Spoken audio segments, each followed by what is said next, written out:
A matter of moments, French President Emmanuel Macron is set to speak publicly for the first time since the government pushed through its controversial pension reform, raising the retirement age to 64. His comments coming as protests continue to rock the country and as his approval rating dips to just 28%. Thanks for tuning in to France 24. In just a moment, Emmanuel Macron will break his silence, speaking publicly about his government's move to push through its hotly contested pension reform, raising the retirement age from 62 to 64. And as we mentioned, there have been growing tensions in the streets across France, with police arresting hundreds of protesters in the last 2 days. Macron has agreed to a sit-down interview with the public TV station France 2, along with the channel TF1, and we will be answering questions from journalists from those channels. And as we await the start of the interview, I'm joined on set by our French politics editor, Mark Perlman. Mark, what are we expecting to hear from the French president?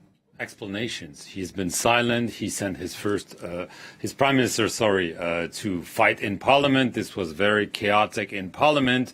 There are also some remarks that were allegedly made by Emmanuel Macron that his opponents are seen as a way to pour even more fuel on the fire.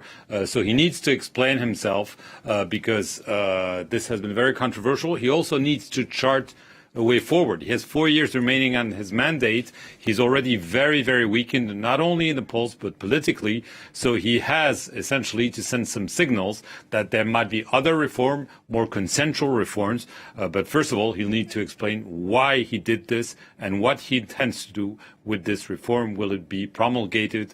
Will he back down if there are more protests? As we know, there'll be a big day of strikes and demonstration as soon as tomorrow. He's looking to turn the page. You think he'll be able to do that? Thank you very much. I'm not sure. I'm not sure. The polls are not very good for him, and he's battered. Okay, the interview is underway. Let's take a listen and turn it over to our colleagues at France 2 and TF1. Pension reform. We have seen that there have been a lot of opposition in the street. When will this text be implemented? Will it be the 1st of September as planned? Good afternoon and welcome. I'm pleased to answer your question. This bill will continue its democratic pathway. Was prepared by the government after months of consultation. Then it was carried forward by the government that amended it after consultations in Parliament. It gave rise to 175 hours of a debate. It's a bill from the parliamentary process adopted in committee and then adopted by the Senate and by the Parliament through the 49.3 and a no confidence motion that failed. It's before the Constitutional Council that must form a view, and it's following its decision that I will promulgate a bill that will change things. And you're counting on Well, I think that for things to fall into place so that between now and the end of the year, for some 2 million, 1.8 million of our fellow citizens and see their pensions beginning to rise on average, 800 euros on average. For these 1.8, that we shift the retirement age by 3 months per year. We increase the number of trimesters to have to work for 43 years. It must come into force before the end of the year, but we have to wait on the court's decision. The political crisis in the National Assembly. I'd like to hear your response to some of the things you said that shocked people. You said that the crowd does not have a legitimate voice when we're talking about the expression of the people in the Assembly. What do you have to say about the people who are demonstrating in the street? Are they illegitimate? No, not at all. Thank you for allowing me to clarify things. I said this to MPs who suffered unacceptable attacks over the past few days, and I'm saying this here very solemnly. We are a great nation and an old people with leaders who have a political legitimacy, the President and the MPs that are elected. There is legitimacy for the unions. When they protest, they oppose the reform, and I respect them. They're defending their viewpoint. And in fact, it's protected by the Constitution. The right to petition, the right to protest is legitimate, and the government, like the Parliament, sought to take account of these demonstrations and include them. No, next to that, in the time that our democracy is living through, when groups use extreme violence in order to attack representatives, be they MPs or mayors, unfortunately every week, when they resort to violence without any rule whatsoever because they're unhappy with things, it's no longer the Republic. But, Mr. President, can you understand that these words don't calm things down? These are words that clarify things. When the US will live through what they experienced in the capital, when Brazil, when you had extreme violence in Germany or the Netherlands or in the past in our country, I say clearly, we respect, we listen, we try and move forward for the country. But we cannot accept factions or unruly. They need to be heard, their anger and answer. But in fact, you were talking about violence. But what about the people who are going to be demonstrating tomorrow? Do you want to say to them, there's no reason to go, there's nothing left to negotiate? Let me try and explain what this bill will achieve and why we did it. As we speak, do you think I'm really pleased to do this reform? No.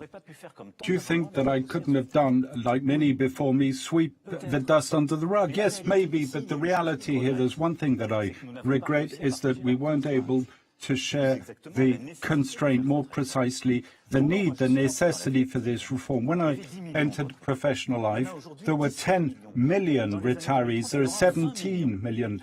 But in the 2030s, there'll be 20 million. Do you really think we can continue with the same rules?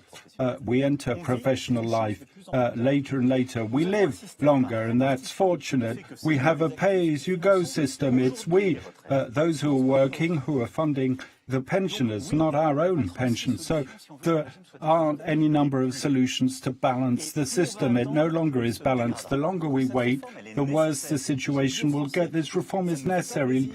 I'm not happy about it. I'd rather not to had to do it. That's why I committed to do it out of a sense of responsibility in the general interest. What can we do faced with this demographic? We could have said, right, we cut the pensions. The answer is no. Our retirees don't have that much spending power. We're even going to up those with the lowest means. Second solution would be to increase the contributions of those who are working. We have cost of living. And what about businesses? Shouldn't businesses be contributing as well? No, that's not how pensions. It's contributions of those who are working for pension. Third solution. I recognize the system's imbalanced and it's going to be funded by the state budget. So what do we do if it's the state? Either we increase taxes. We're one of the Western countries with the highest level of taxes. I believe in reindustrializing the country. We're currently winning the battle. We're not going to do the opposite. Secondly, we could say it's other priority. We have to defend in public services, school, health. We can't take that money to invest in pensions. The magic formula, which is that of all the oppositions, all those opposed to this, is the deficit. But what's the deficit? It means two things. De facto, you choose to get your children to pay because today you refuse to decide clearly and bravely. This is one of your journalist colleagues who produced this chart. In Europe, where the country with Sweden, another system, another model, look at all the others between 65. I can hear your arguments, Mr. President, but why do you think people have not understood you? These charts, we've seen them from the beginning. We've heard these explanations from the beginning. People don't necessarily want to hear the truth. It's not a luxury. It's a necessity for the country. Did you think you gave poor explanations? I think that things just want to move on, not share that constraint. But apparently 70% of the French people don't agree with this reform, Mr. President. Can you be, don't you feel quite lonely in your position? We can take our responsibility in a democratic system and on the fundamentals of reform. We have to hear what's being said. I'll come back to that. Many things that were said don't concern the pensions and the anger. Our fishermen are, they're not, their real problem isn't pensions, it's regulations that are hurting them. A lot of the anger expressed doesn't just concern pensions. I want to come to that. But our system today needs to be reformed. I'm doing it out of responsibility in the sense of the general interest. Part of the opposition are showing a sense of responsibility, and we need to respect them and to involve them. The majority at the Senate isn't a majority that generally supports the president. They've amended the text, they enriched it, but adopted something that goes along the same line. Several opposition leaders from the Republican right decided to adopt the text and not vote the no confidence motion. We have to respect them. I regret that no trade union has offered a compromise, and we have to see this from the beginning, where historically the unions could offer a compromise, not 65, 63, increase the duration. We were told no reform. So you feel you committed no mistakes? Unable to convince, but at the same time, there's a tendency to not recognize the principle of reality, and no doubt that is the result of a situation post-COVID. Many of our fellow citizens, I note that the Secretary General of the CFDT, for whom I have great, went before his Congress to increase the working life. And in fact, the government changed things. We're no longer at 65 in 2030, but at 64 and accelerating the period of contract. But there was no compromise proposal. The compromise was forged by the government after consultation together with Parliament. But we must move forward. It's in the higher interest of the nation. And let me tell you, in full response, I'm not seeking to be re-elected. I can't constitutionally be re-elected. Between the polls and the short term and the general interest of the country, I choose the general interest. And if we have to assume that unpopularity, I'll do it. So much for your explanations and pedagogy. What do you think about the mobilization? Do you think the situation is growing worse? People are very concerned about this situation. You see trash piling up, lines at the gas stations, blockages. Firstly, there are various forms of protest. The fact that there are demonstrations that are organized to say we're against, that's legitimate. And I welcome the spirit of responsibility of all the unions who didn't offer a compromise. They were against it. I respect that. It was done calmly in an organized way. They'll do it tomorrow. That's normal. Next to that, there are blockages and violence. Violence needs to be condemned. We can't have such outrageous acts, and these blockages need to be removed when they prevent normal activity. And that's why I asked the government to try as much as possible to negotiate and then to requisition what we were able to do for household waste in certain large cities or in the refineries every time it needs to be done. It's started and it'll be done so that there's no blockage. When will things get back to normal for French people? Return to order, as some say. Republican order is what I wish. I'm not a stoicist in that regard, but I think we need to find a way forward, and we must sit around the table. But the French people are a bit tired of this situation. They're right. We won't tolerate any excess. We'll ensure that a normal life can resume in the face of those who are blocking the course of things. But then it's down to us, to I and the executive, to hear the legitimate anger that isn't violence, once again, but has been expressed during these protests. Now, these protests, I'd like to recall that every time there's a pension reform, we have protests, sometimes far more. And what situation would we be in back in 93 or in 2003 or in 2010? Recent reforms are in 2030. My predecessors had stopped and said, I'm not going to do the reform. We'd be in a far more critical situation. That's why I'm saying we must do it. And this anger and these voices, what was expressed? Firstly, a sense of injustice. that I hear. You mentioned that in talking about companies earlier. This sense of injustice to say that we're always the ones who are working and have to make additional efforts, and we're asking. And that's why we're asking people to work 2 years longer. We ask for efforts for protection and to prepare the future. We must hear this need for justice, and I hear it in two respects.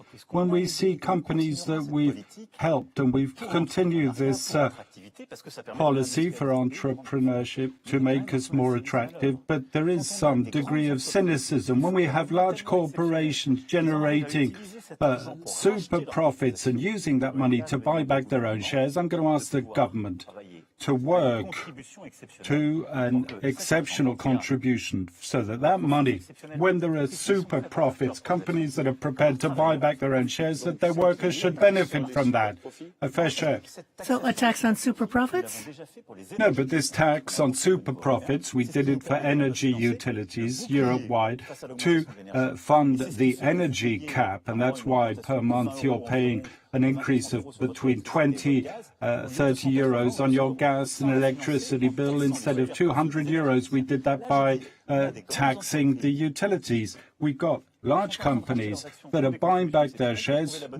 We have to find the right system. They must pay out more to their employees. There must be a contribution to this effort. Second thing, a lot of workers are saying, you're asking us to make an effort. There are people who are never working. They are collecting their old age minimum wage. We have to seek out those who are on benefits and get them back into work and empower them, and that will be done in the most important reforms to come. That's to say, rights and duties enhanced for those who are on these benefits, better support to settle housing and transport, childcare issues, and encourage people to come back into the labour market at the very moment when we have these needs.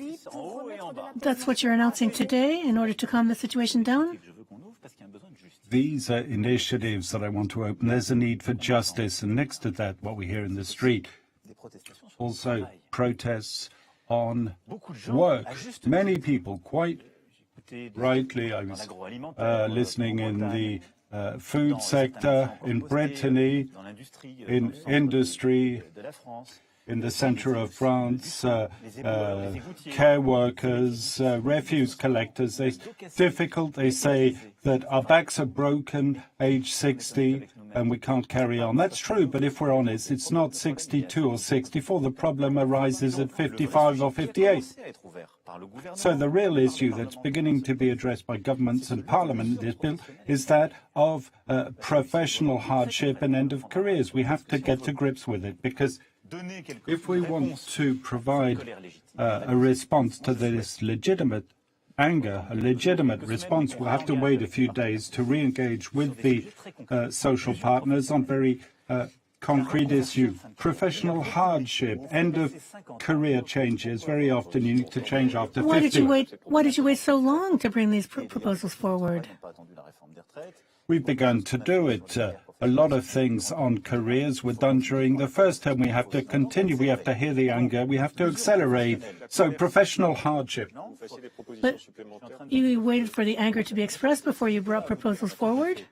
No, we're beginning to do things. If I was to say that we've done everything, that you think, what a strange guy. When this anger is expressed, we have to hear it. That's when a democracy must hear the legitimate anger that's expressed in a Republican setting and provide an answer. So he's saying that these responses that we've begun to give are not sufficiently strong and tangible. We must go a lot further. Professional hardship, end of careers, change of jobs, and then, of course, career progression. A lot of people demonstrate. I say there are some who are not working. We must respond through the rights and duties, support of those on minimum benefits, but saying that work doesn't pay enough. We've done a lot of things for that. In 2019, we did the activity premium, 100 euros over the minimum wage. That boosted the minimum wage. We past 18 months, we increased the minimum wage in France by 9.5% above inflation. But then people are demonstrating about the fact that work must pay. I'd like us to engage with the social partners as soon as they're ready. I invite them to re-engage with us rapidly so that in all sectors that are below the legal minimum wage, you have loads of sectors continue to pay people below the minimum wage. So now you're talking about social partners, but which political partners will you advance with? The hand is outreach for all those who want to move forward. So let's get to work to find rapidly a solution in all these jobs and trades that are insufficiently paid, first and second line, that we needed during the pandemic, and continue to have minimum wages that are below the legal minimum. We must accelerate. Secondly, we must work on the careers. It's not a law that's going to change careers. We're not an administered economy, but we must readdress social dialogue so that careers pay. One of the countries where the minimum wage is the highest in Europe, the median wage, below which there are 50% and above. The other 50% is one of the closest to the minimum wage. So the careers are really being compressed in our country. It's rather despairing for our fellow citizens. We found solutions. We've removed contributions on overtime work, but we have to work on the careers in our, so that at 45, 50, 55 years is going to, either I change sector and have a job that doesn't break my back, or better paid with tasks that are better recognized. That social dialogue is vital. Is Elizabeth Borne the best person to carry out these reforms?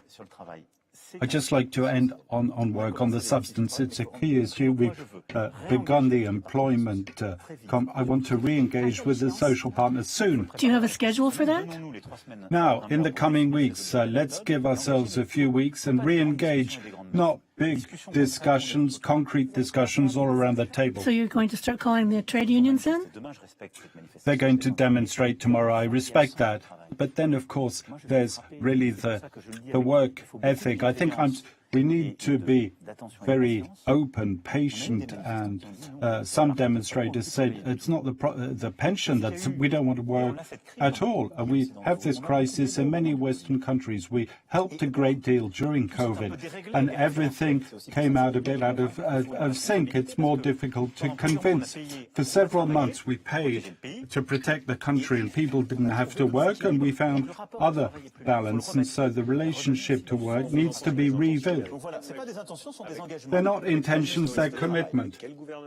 So, but with what government, with which prime minister will Elizabeth Borne still be in your trust?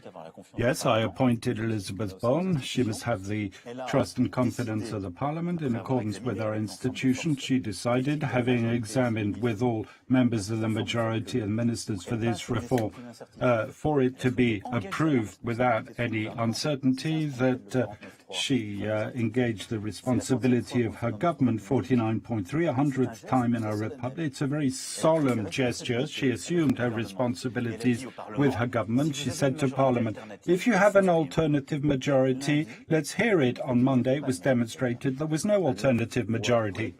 But it was a close call, only 9 votes. Yes, but we're in a republic. 9 votes. Firstly, it shows one thing. In a moment of political incandescence, there's no political majority. Elizabeth Borne, excuse me, let me come back to the Prime Minister. You trust her? Do you think you will be trusting her for several more weeks, months?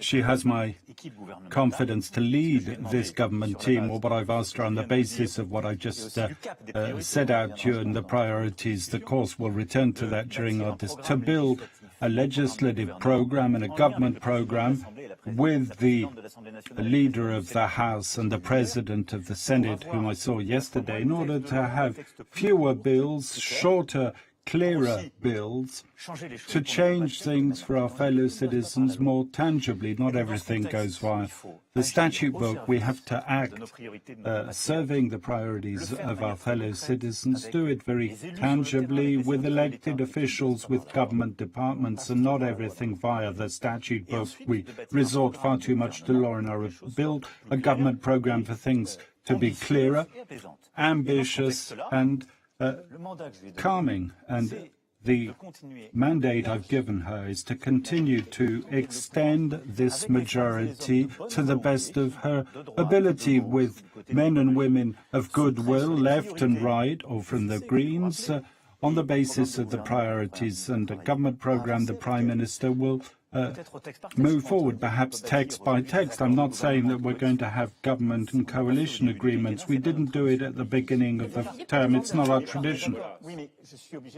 But I have to see that's what we attempted at the beginning of our term, and it wasn't what was done. But we need to have a lot of esteem and respect for many MPs who came to support the bill. They weren't the whole of a party. That's why I say it's difficult to build coalitions, but there are political individuals with their political convictions who are prepared to work with the majority. So I'd like the Prime Minister to build this extended majority in the coming weeks, and I hope she'll achieve it. But beyond that, with regard to the methods, will you change Prime Minister? Will there be a reshuffling? You said there won't be you won't dissolve Parliament? You're not going to change your method? The method isn't what you just said. Those are political facts. I'm saying that responsibly we must move forward. We must calm the situation, rebuild a parliamentary agenda with re-engaging with the unions and all political parties prepared to do it. So it's a method that we must re-engage. But next to that, a great many of things we've been doing for a year now. That's why so many decisions and bills were adopted in spite of a relative majority. Financial bills, energy bills, very important for our sovereignty and our fellow citizens. We were able to adopt reforms on unemployment benefits to have to secure full employment. But then the change is in calming, co-building a parliamentary agenda with the forces in both houses and be more engaged on the ground for swifter responses. So after what's just happened, you are saying that you will not be immobile. You have 4 years left in your term of office.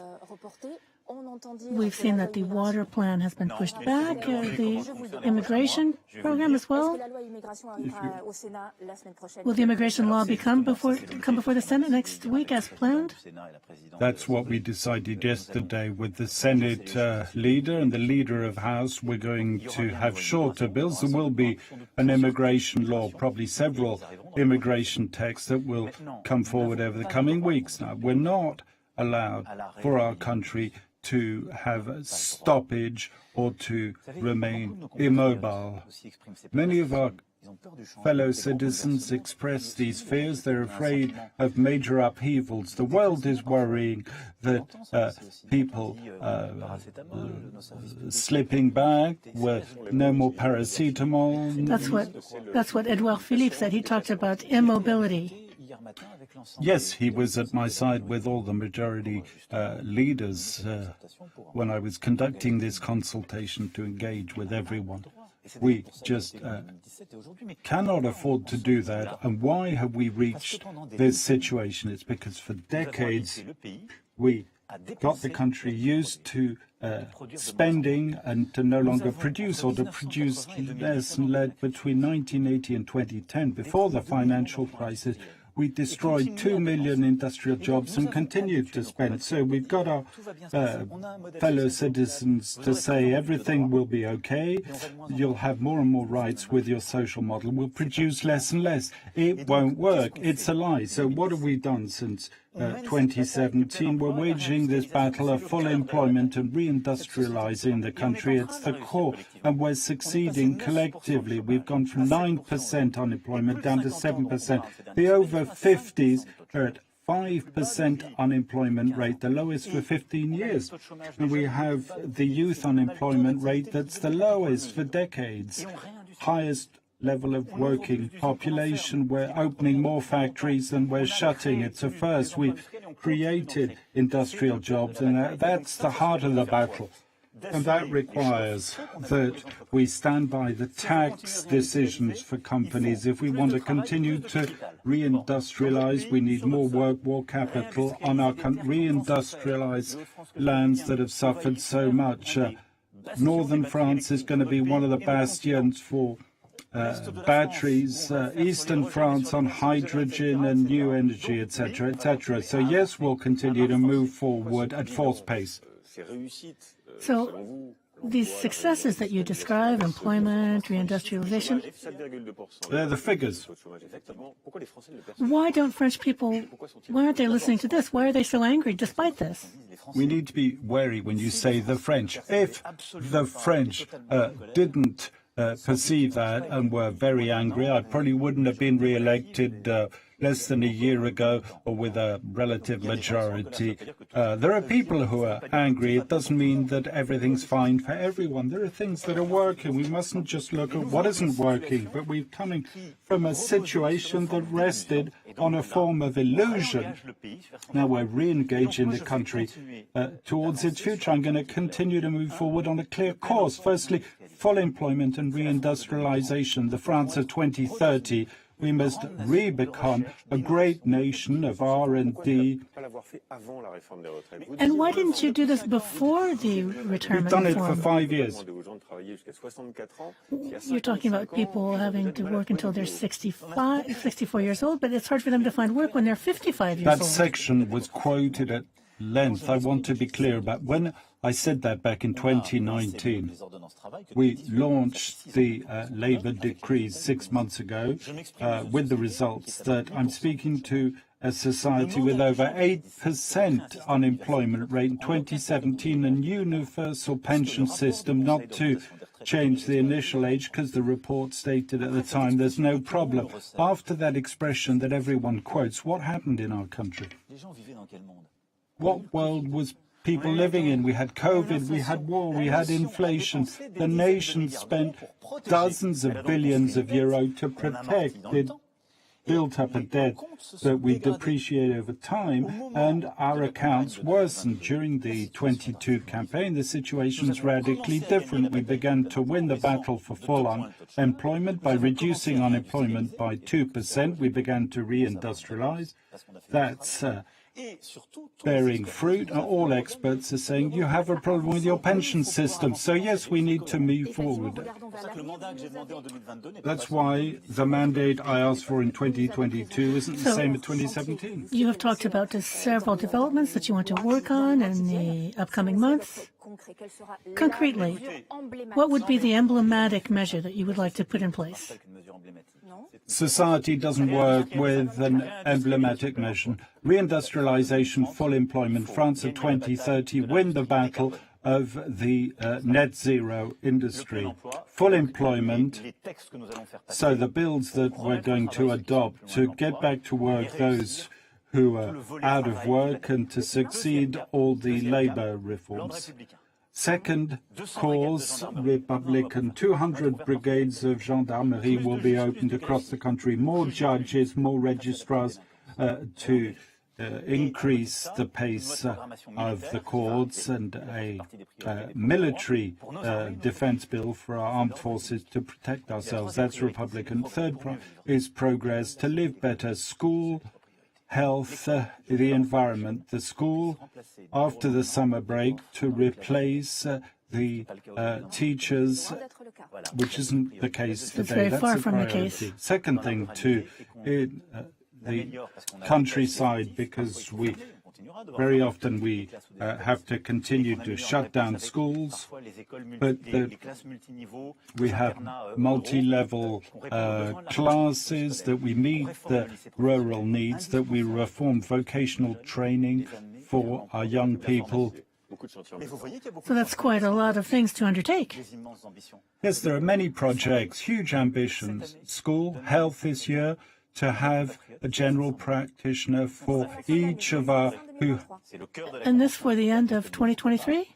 It's the heart of the medical program. They don't have a GP, far from medical care. 600,000 with chronic conditions, and then the reform on the hospital, working conditions, and the environment in the coming. The water plan will need to have, as we manage to win the battle for energy conservation, we must win the battle to save for water conservation, to better reuse water as well as rainwater, water, forests, transport, housing needs to be supported for a fair and equitable transition. That's the course set. Full employment, reindustrialization, Republican order, and living better, progress with school health and the environment. And perhaps the personal world to conclude. You were elected in 2017 and then last year with the promise of being the president of all French people, someone who would bring French people together. That was one of your slogans, all of us. And today, the country seems more divided than ever. As you've said yourself, do you feel like you've made a misstep somewhere? Is there something that you didn't understand, or is it in the way that you address the French people? No, let me tell you, the reform that we're doing is very difficult. We're asking people to make an effort. That's never popular. We're not, there's no one who can compete with us in terms of the sense of responsibility. We're assisted a great deal. Remove the reform. No. So I stand by this period because it leads to the others. And what we've done these past few months with the National Council, working with local authorities, I see vitality on the ground. I see French people who are prepared to unite for tangible answers for school and health. Great elected officials with... To repose my question, no regrets? If I had one, is that wasn't able to convince on the need for this reform. And we're not happy about that, but I don't live with regrets. I live with will, tenacity, commitment, because I love our country and our fellow citizens. I'm working to do what needs to be done. There are always difficult moments, but right through to engage each and every one for these changes. They're not laws, most of it's collective engagement, because we all have our share to assume in the future. When we speak about school, industry, training, the environment, a few days later, after the 6th report of the IPPC, we all have to contribute. We'll continue the process, working on the ground. It's this part of this new method. It's a difficult bill. It needs to be done. Thank you, Mr. President. I'm sure we'll be able to unite for the future of the country. I'm convinced of that. Thank you, Mr. President.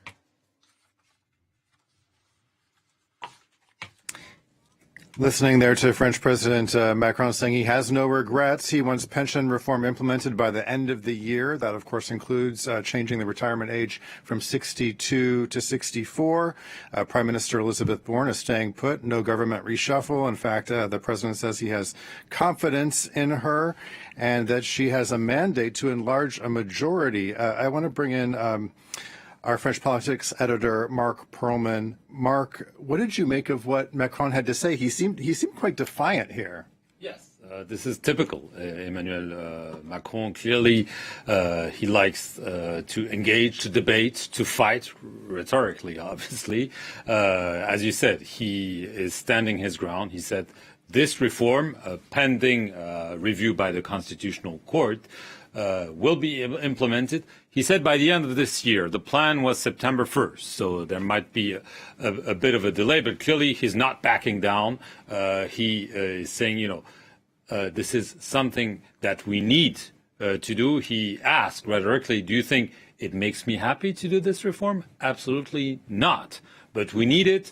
And my only regret is that we, it's including him, but also his government, haven't been able to explain why this is needed, why this is a constraint, why the system as we know it will go bankrupt or will go into a huge deficit if we continue to have the system without reforming it. And he also said that the unions have not proposed any compromise. Some of the unions will not like this. They said, no, it's the government actually that did not open the door. But he urged them to re-engage, he used that word several times, to talk about changing maybe the revenues of the workers, especially those who are nearing retirement. He said, we need to discuss this. We need to give them more means. We need to make those who work and have a difficult job, physically difficult, a possibility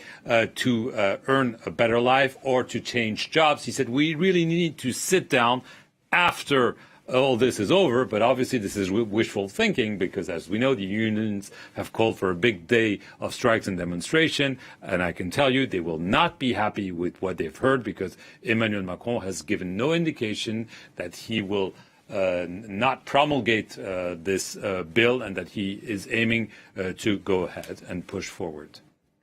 Okay, and of course we've been listening to this interview for the last half hour plus. We have a little clip from the beginning of this speech. Let's take a listen and we'll talk more to Mark here on the other side.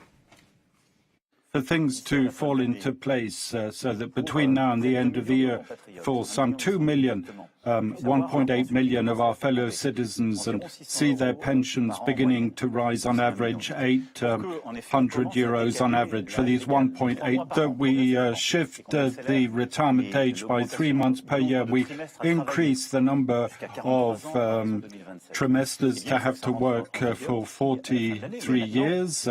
It must come into force before the end of the year, but we have to wait on the court's decision. So there he is once again trying to explain to the French public why this reform is necessary. Is he making a convincing argument? Is this resonating at all with the French public? Well, it's maybe too late, and he acknowledged it in a way because he said we haven't been able to explain. He criticized the opposition, saying those who claim that this is not necessary, they're essentially choosing to have a bigger deficit, more debt, and that will be passed over to the next generations. He says, you know, I'd rather have short-term unpopularity in the polls and serve the long-term interests. He said, I'm ready to be in that position. Well, he is actually in that position.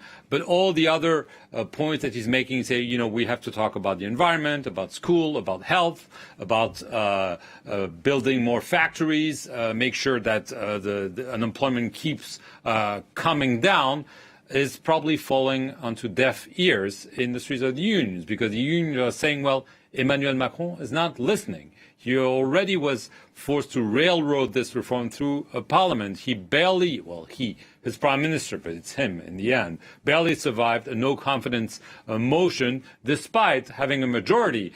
So yes, Emmanuel Macron can claim there's no other majority, and he confirmed that he still has confidence in the prime minister. But clearly, this will not go down well with the unions, and so this is a gamble that Emmanuel Macron is taking. What he didn't really explain is why he chose to do this reform from the get-go in a rather unprepared way. He said, we need to do this. Yes, okay, you need to do this, but you could wait another 6 months or so on. Do it better. Try to engage some of the unions. He's saying, oh, the unions refuse to engage us.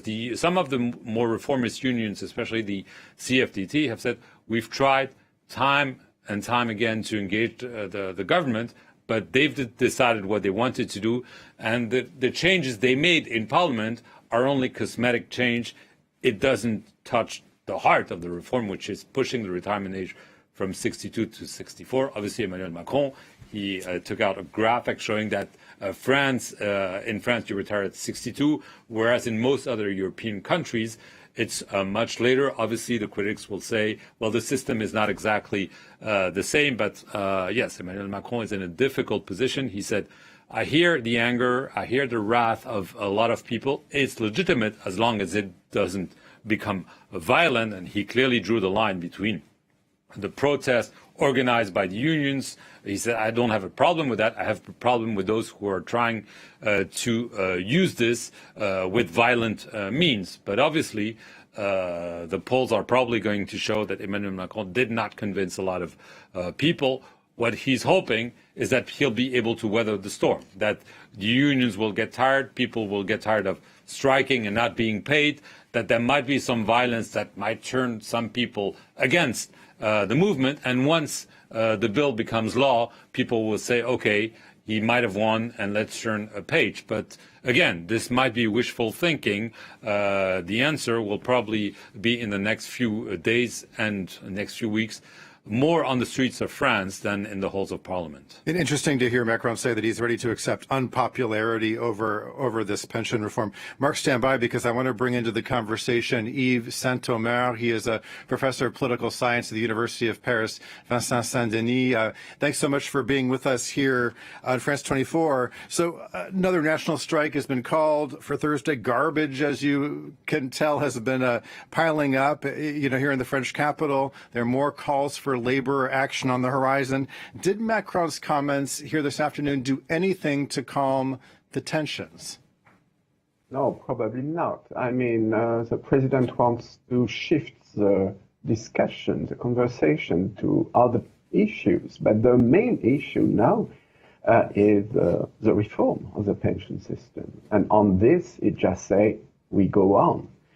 And the further question is it possible to govern a country, a complex country like France, against the unions, against the majority of the people, against the millions of people who demonstrate in the streets, against those who strike, and against the majority of the parliament? So, I mean, we live really in a democratic crisis, and one can have the feeling that the president doesn't listen to this. Well, Emmanuel Macron's approval rating has dipped to 28%, as we mentioned there at the top. That, along with the fact that he has a minority government, what does that say about his ability to govern in the coming 4 years? This is a big question. I mean, it's not possible to use 49.3 article for any law, any bill. It's only possible for financial bills on the one hand, and once a year, basically, for other bills. What will happen? It will be very difficult after rising such an opposition on a very important issue to find compromises and allies to pass other bills. So, of course, Macron really wants to turn the page here. Given what we're seeing in the streets, do you think that's something that's possible? Can he turn the page?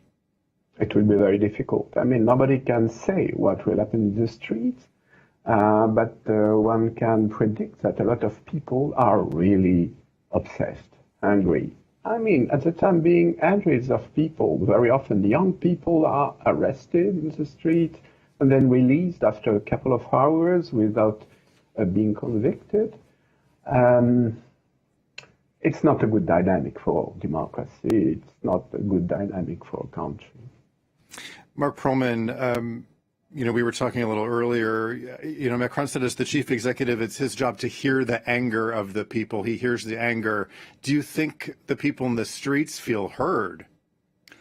Probably not. No. Probably not. Well, someone who already reacted, and I was mentioning earlier, is the head of one of the main unions, the CFDT. Laurent Berger immediately tweeted after Emmanuel Macron said in the interview that no unions, and he cited Laurent Berger, the leader of the CFDT, propose anything on the unions. Laurent Berger just tweeted, denial and lie, the CFDT has a project to reform the pension system. Macron knew it, but he lied just to show that he's unable to reform.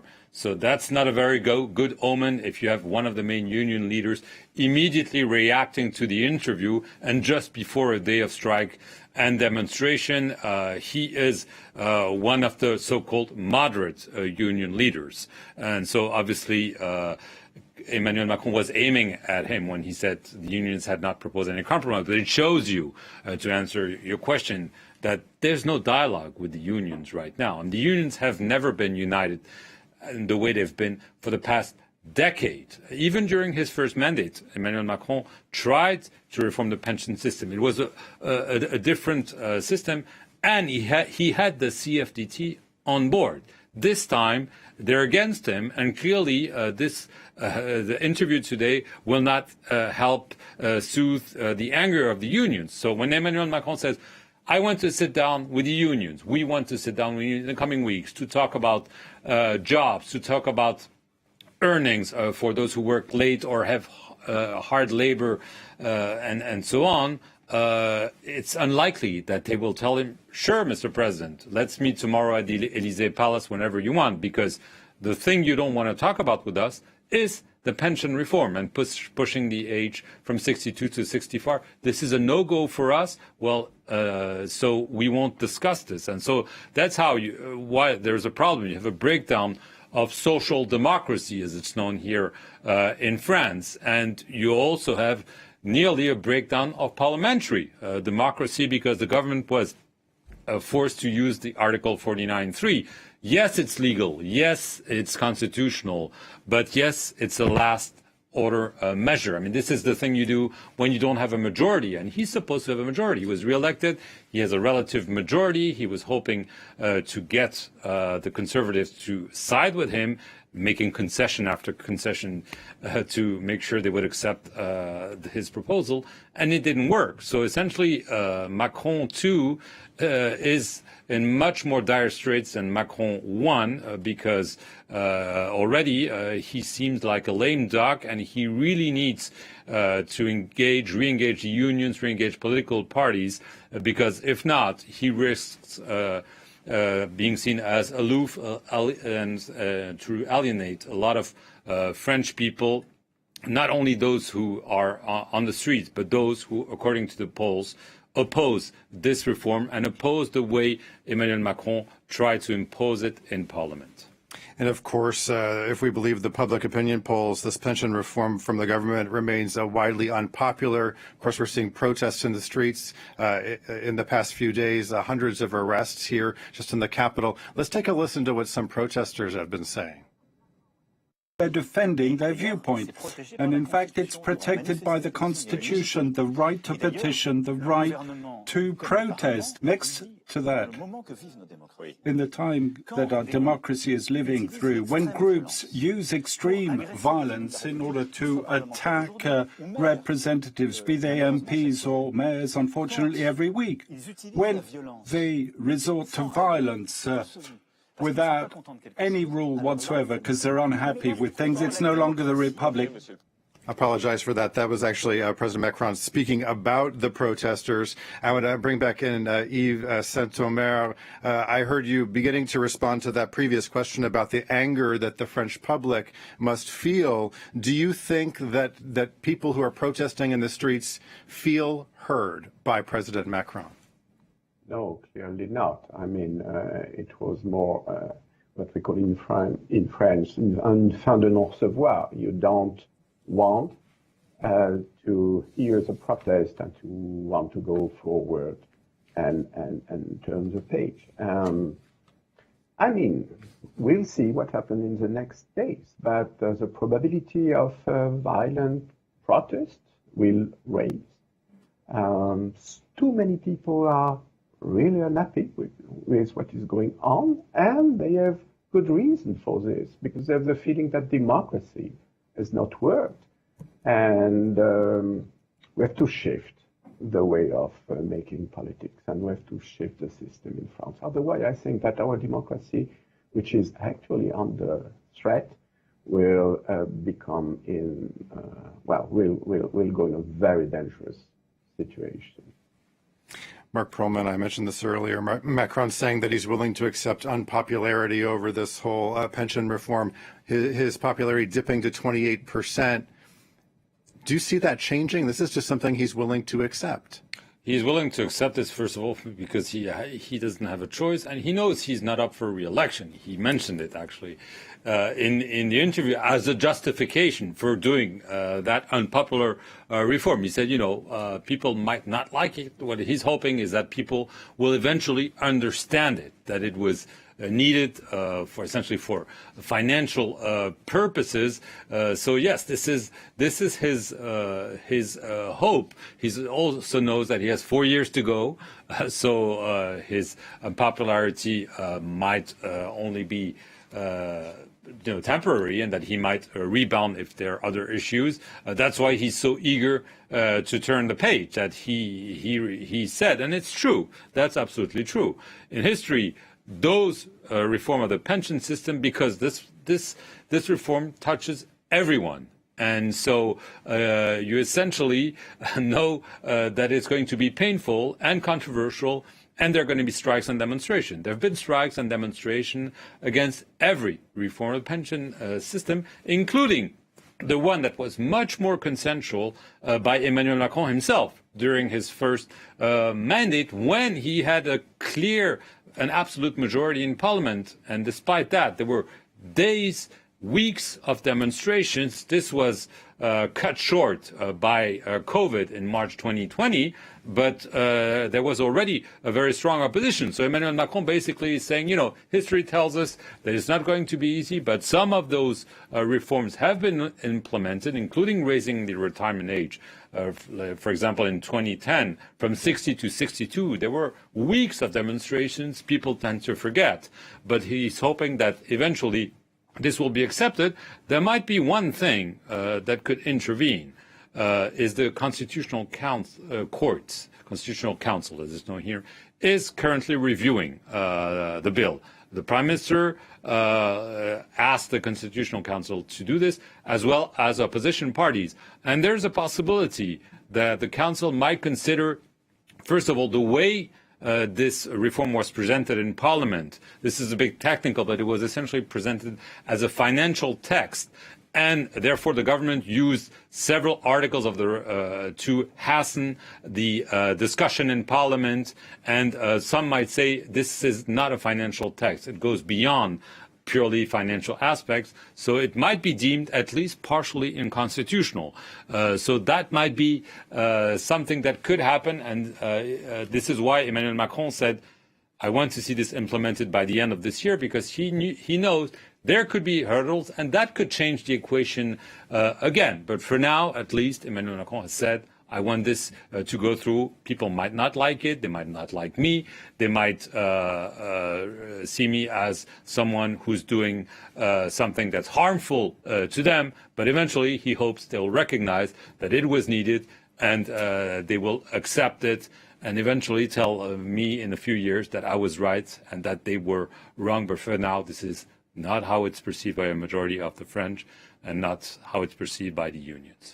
And before we let you go, Yves Saint-Omer, I want to have you weigh in on what we were just hearing there from Mark Perlman. Do you think the Constitutional Council will provide some final hurdles to this law actually going into effect by the end of the year, as the French president wants it to?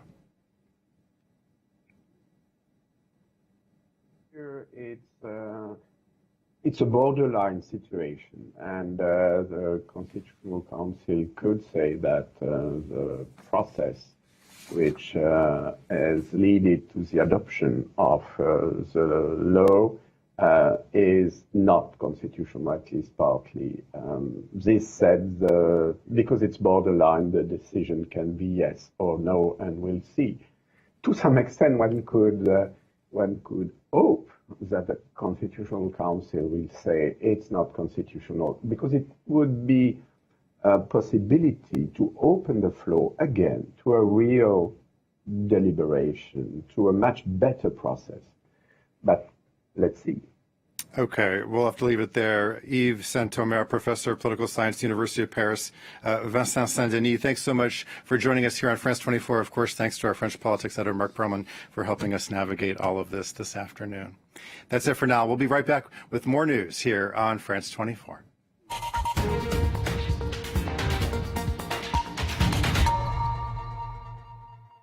Your needs are changing, and so is France24.com.